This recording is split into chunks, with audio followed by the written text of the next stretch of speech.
Today is February 9th. Yesterday was the Super Bowl. Going on 5 years of being delivered from the weapon, heroin. So I'm in Romans 8, and I have a question. And I just want to see what the body will say.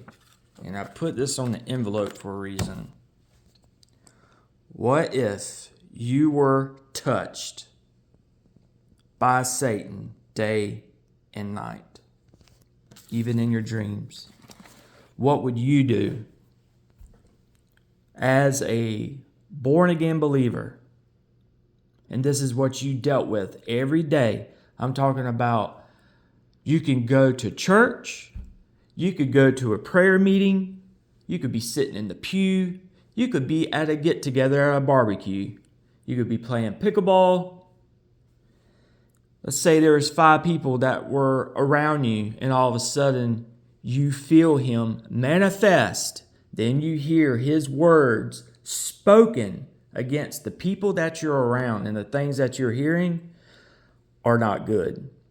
What if you heard this, let's just say, 20 times a day? What if it's really bad and it's around 50 times a day? What if you were touched by him and then you got real marks from that touch? I did not realize how traumatized I was until I started doing self-assessments. A lot of this stuff I shoved down and I tried to just push away, accept it for what it was, and pray about it. It's done, right? I've done this I don't know how many times. But for some reason, it has now compiled into a mountain of trauma and wounds. The other day, I couldn't take it no more. And I was just crying out for help. And I was thinking about creation and how it is travailing, crying out, delivered from the bondage of corruption into the glorious liberty of the children of God. The creature was made subject to vanity, not willingly. This is Romans 8. And I literally said that same thing of what the scripture's saying. I knew that creation was crying out, but I had no idea that it was this accurate on what I've been doing as of late. So this envelope, I'm using it as symbology of Paul writing the letters to the churches, and how John was writing to the 7 churches.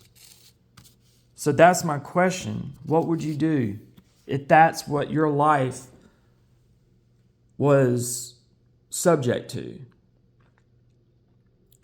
At the same time, I've fallen behind on my financial stuff. And Nicole is bearing the brunt of that. It's very difficult to know your title as the provider, right? That's what we were created to be. Men were supposed to be the providers, strong and strong-willed. But right now I'm not. I've never wanted to leave this place as much as I want to leave it now.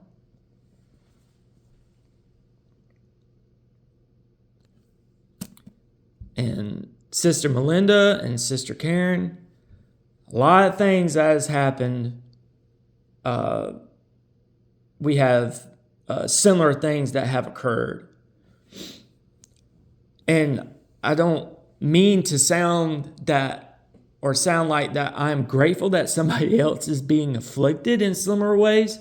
It's just identifying with the afflictions that now have been given to us.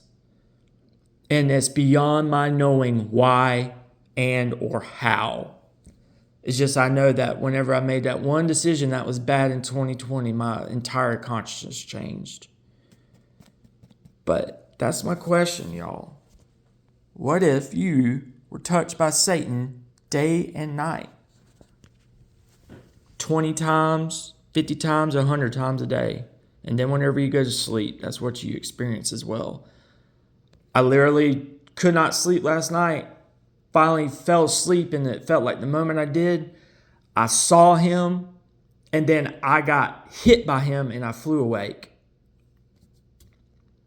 This is what's happening to me. You do not know what's going on in someone's life. Yes, there are people who have nothing.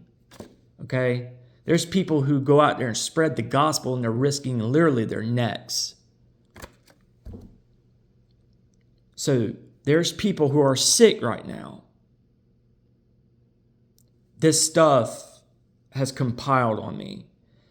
And I'm crying out for help. But I'm in a world that does not care about me needing help or others needing help.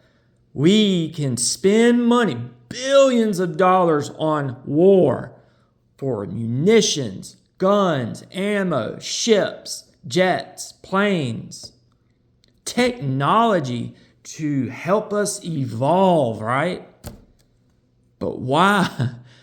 Why is it like that? For our battles are not against flesh and blood. Ephesians 6 tells you why. It tells you why. For we wrestle not against flesh and blood, but against principalities, against powers, against the rulers of darkness of this world, against spiritual wickedness in high places. And every part of my life almost has been challenged. Whenever I see an icon about a loan or me being late on my bills, it is so much of a little thing has been heightened into a huge mountain. And I truly do not know what to do. I'm prayerful. I read the word. I ask for help. I need essential things from my life right now. And unfortunately, it's financial help. I'm begging for help. I've called places to receive help. And I have not received any phone calls back.